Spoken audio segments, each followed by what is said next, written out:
অনেকে বলে মাছ খেলে ভগবান তার হাতে সেবা নেয় না, এটা ভুল বাবা। মাছ খান আর যাই খান, আগে চাই ভক্তি। সারা জীবন নিরামিষ খেলাম, ভগবানকে ডাকলাম না, একবার তাকে ভজন করলাম না, তাহলে ভগবানের কৃপা হবে? তাহলে নিরামিষকে ডাকলে কি কৃপা হবে না?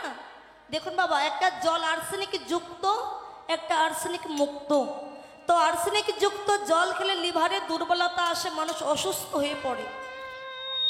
আর আর্সেনিক মুক্ত জল খেলে লিভারে কোনো দুর্বলতা আসে না। তাহলে এটাও জল, ওটাও জল। তবে নিরামিষ খেয়ে যদি কেউ ডাকে, পবিত্র ডাকটা মুখ দিয়ে আগে আসে। আর আমিষকে ডাকলে একটু পরে আসবে সেই ভক্তির ডাকটা, তবে আসবে। ভক্তি ছাড়া কখনো কোনো দিনের জন্য কৃপা পাওয়া যায়। তাহলে ভগবান বলেন, আমার নাম গাইতে গাইতে যদি কোনো ভক্ত কেঁদে মরেও যায়, তবে সে আমার কৃপা পায় না। পায় কখন না, ওই ভক্ত যদি আমার সাধুগুরু বৈষ্ণব ভক্তের চরণে আশ্রয় নেয়। এই ভক্তেরই যদি কৃপা হয়ে যায়, ভক্তের কৃপা হলে একদিন না একদিন ওই ভক্ত আমার চরণ প্রান্তে পৌঁছাতে পারে। জন্ম হোক যথা তথা, তোমার কর্ম হোক ভালো। যে কুলেই জন্ম হোক না কেন, যদি কর্মটা ভালো হয়। মায়েরা, পদ্ম ফুল প্রস্ফুটিত হয় কোথায়? কোথায় গো মা? নোংরা জায়গায়, বদ্ধ জলে, নোংরা জায়গায়। তা পদ্মের জন্মটা কি দেখা হয় যে পদ্ম কোথায় জন্ম নিয়েছে? দেখা হয়। বরং সেই পদ্ম ফুল আমার কৃষ্ণ সেবায় লাগে। কিন্তু যে গোলাপ ফুল ওই ঘরের ছাদে টপে হয়, কত পরিচর্যা করবার পর গোলাপ প্রস্ফুটিত হয়, গোলাপও কোনো দিন কৃষ্ণ সেবায় লাগে না। আমি উঁচু কুলে জন্ম নিয়েছি, এটাই আমার অহংকার। জাতির গৌরবে কখনো কোনো দিন তার করুণা পাওয়া যায় না। মনটা যদি সরল হয়, সরল করে তাকে যদি ডাকতে পারো, ওই যে বললাম যে ভক্তি আর মনটা সরল, অহংকার আনলে কখনো কোনো দিন তার কৃপা বস্তু পাওয়া যায় না। বৃন্দাবনে বাবা, বৃন্দাবনে একজন মূর্খ গোয়ালিনী, যার নাম ছিল ভোলি গোয়ালিনী। সেই ভোলি গোয়ালিনী, তাহলে গোয়ালার মেয়ে, প্রত্যেক দিনই গ্রামে গ্রামে গ্রামে গিয়ে দুগ্ধ মানে দুধ তুলে নিয়ে আসে একটা মাটির কলসিত করে। তো মনে একটু স্বাদ জাগে, একটু মদন গোপালকে সেবা দেবে। কিন্তু এত দরিদ্র, মনে স্বাদ থাকলেও সাধ্য না। তাই দুধ এনে বাজারে বিক্রি করবার আগে এক গ্লাস করে দুধ আমার মদন গোপালের মন্দিরে দিয়ে আসে পুরোহিতের কাছে। তো আজও গেছে, দুধ তুলে নিয়ে এসে সে কলসটা নিয়ে যমুনায় জল মেশাতে গেছে। একটুখানি দুধ আর একটু জল মিশিয়ে অনেক হয়েছে। এখন জল মেশাতে গিয়ে যমুনায় তো অনেক মাছ খেলা করে বেড়ায় না, ভুলক্রমে একটি মাছ ওই কলসির দুধের মধ্যে প্রবেশ করেছে। ভোলি তো জানে না। ভোলি সেই কলসিটা নিয়ে চিন্তা করছে, বাজারে বিক্রি করবার আগে আমার মদন গোপালকে একটু দেব। কলসিটা নিয়ে চলে গেছে কোথায়? ওই পুরোহিতের মন্দিরে গেছে। গিয়ে ডাক দিয়েছে, পুরোহিত মশাই, ও পুরোহিত মশাই, গ্লাসটা দিন। দিয়েছে গ্লাসটা, কিন্তু সে তো জানে না যে জল মেশাতে গিয়ে মাছ ঢুকে গেছে। যেই না দুগ্ধ ঢেলে দিয়েছে সেই পাত্রে, অমনি মাছটা ওই গ্লাসের ভিতরে পড়েছে। পুরোহিত বলছে, কি রে ভোলি, অস্পৃশ্যা, এত বড় অসভ্য তুই, আমার মদন গোপালকে মাছ দিচ্ছিস? দূর হয়ে যা আমার চোখের সামনে থেকে, আমি তোর মুখও দেখতে চাই না, বেরিয়ে যা। দূর দূর করে তাড়িয়ে দিচ্ছে। ভোলি কেঁদে বলল, মদন গোপাল, আমি তো তোমাকে মাছ দেইনি, কিন্তু কোথা থেকে এলো আমি তো সেটাই বুঝতে পারছি। আর দুধ বিক্রি করলো। ঘরে ফিরে গিয়ে কলসিটা রেখে ধুলায় গড়াগড়ি দিয়ে কাঁদছি, আর কেঁদে কেঁদে বলছে, মদন গোপাল, তোমার সেবার অপরাধী হয়ে গেলাম, আর কখনো কোনোদিনও তোমায় সেবা দিতে পারবো না। তাই ধুলায় গড়াগড়ি দিয়ে কাঁদছে। সারাদিন কিছু খাইনি, আলু থালু পাগলিনী হয়ে শুধু ধুলাই গড়াগড়ি দিয়ে কাজ। ও মা, ভগবান সব সইতে পারে, কিন্তু কোনোদিন যে ভক্তের নয়ন জল সইতে পারে না। কাঁদতে কাঁদতে মেয়েটি ঘুমিয়ে পড়েছে, রাত হয়ে গেছে।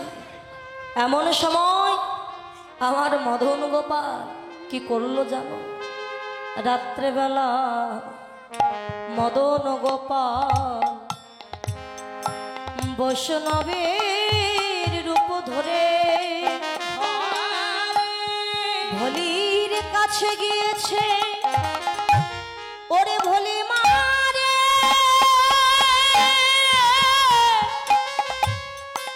ওরে ভলি রে,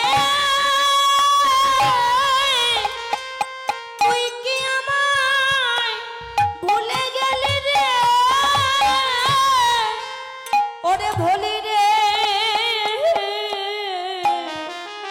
ভলি মারে, ওরে ভলি, ভলি রে।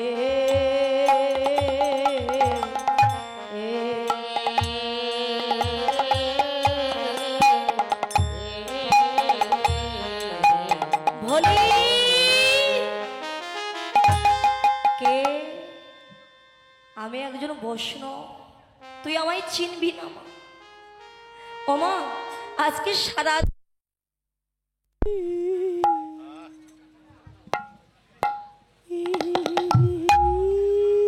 সারাদিন আমি কিছু খাইনি মা, আমায় কিছু খেতে দিবি? কেউ কিছু আমায় সারাদিন খেতে দেয়নি, কিছু খেতে দে না মা। ভলি বলল, বাবা আমি তো দিন দরিদ্র কাঙা, আমার ঘরে তো কিছু না যে আমি তোমায় সেবা দেব। মা, কিছু নাই তোর ঘরে? বলে, বাবা হ্যাঁ আছে, বিক্রি করিনি দুধ, আমার মদন গোপাল সেবা করিনি, তাই আমি আর বিক্রিও করিনি। মদন গোপাল বললেন, মা তাহলে এই দুগ্ধটুকুই আমায় দে না, আমায় দুগ্ধটুকুই পান করব। কিন্তু সে তো জানে না ওটা মদন গোপাল। ভলি কেঁদে বলল, বাবা তুমি সেবা করবে, সেবা করবে ওই দুগ্ধ? হ্যাঁ রে, তুই এনে দে। এখন বাবা যেই না একটা পাত্রে সেই দুগ্ধ এনে দিয়েছে, অমনি ঢক ঢক করে মদন গোপাল সেই দুগ্ধ সেবা করেছে। আর মনে মনে বললেন, ভলি এ জগতে যে যা দেয় যদি ভক্তি দিয়ে আমায় দেয়, আমি কি না এসে থাকতে পারি রে? সেবা করে বলছে, মা অনেক রাত হয়েছে, প্রচন্ড শীত, আমার তো বয়স হয়েছে, আমি ঘরে ফিরতে পারবো। ও মা, তোর ঘরে একটু থাকার জায়গা দিবি? তোর ঘরে আজকে অন্তত একটু থাকি। বাবা আমার ঘরে যে তুমি থাকবে, তো শীতের সময় কাঁথা কাপড় কিছু নাই, আমি কি দিয়ে তোমায় শয়নের ব্যবস্থা করে দেব? বলে, মা কিছু যদি না থাকে তাহলে যে খড় আছে না, ওই খড় বিছিয়ে দিয়ে আমি খড়ের উপরে ঘুমাবো।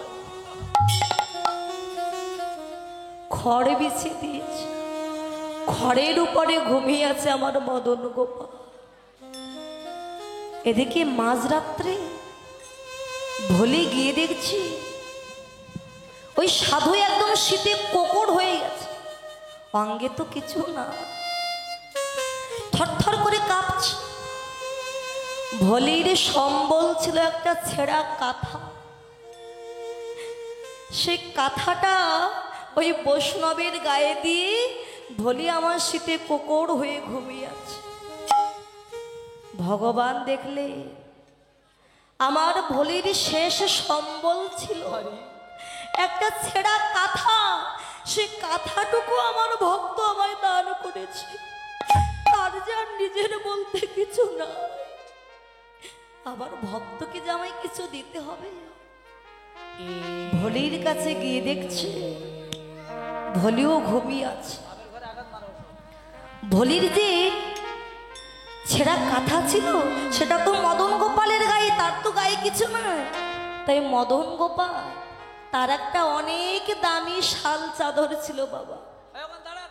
সেই শাল চাদরখানা ভলি রঙ্গে দিয়ে ভলির ছেঁড়া কাঁথাখানা নিয়ে আমার মদন গোপাল পালিয়েছে। মদন গোপাল পালিয়েছে। ভোরবেলা ভলি উঠে দেখছে সে সাধু আর না। সাধু গেল, আমার কাঁথাটাও নিয়ে গেল, তবে আমি ঘুমালাম কি করে? বেশ আরামে ছিল, বেশ গরম লেগেছিল। অঙ্গের দিকে তাকিয়ে দেখছে একটা সুন্দর শাল চাদর। একই এই শাল চাদর কোথা থেকে? এই চাদরটা চেনা চেনা মনে হচ্ছে, এটা আমি দেখেছি, আমার মদন গোপালের অঙ্গে থাকে। শাল চাদরখানা নিয়ে ছুটতে ছুটতে মন্দিরে গেছে। পুরোহিত মশাই, ও পুরোহিত মশাই। পুরোহিত বলছে, কি রে অস্পৃশ্যা, কাল দুধের সাথে মাছ মিশিয়ে মদন গোপালকে খাওয়াতে এসেছি, আজকে মদন গোপালের শাল চাদরখানা চুরি করে নিয়েছিস? দাঁড়া, তোর মজা দেখাবো, তোর গর্দান নিয়ে নেব আমি। ভলি কেঁদে বলল, গো আমি চোর নই, আমি চুরি করিনি। আরো ভক্তগণ বলছে, দেখো মদন গোপালের শালের মতো আরো শাল হতে পারে।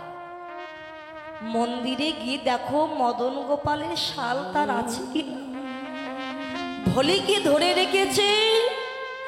ভলির নয়নের জল তরু বিগলিত ধারা হয়ে পড়েছে। পুরোহিত মশাই মন্দিরে গিয়ে যেই না মন্দিরের দরজাটা খুলে দিল, দেখতে পেল আমার মদন গোপাল ভলির ছেঁড়া কাঁথা অঙ্গে দিয়ে আমার মদন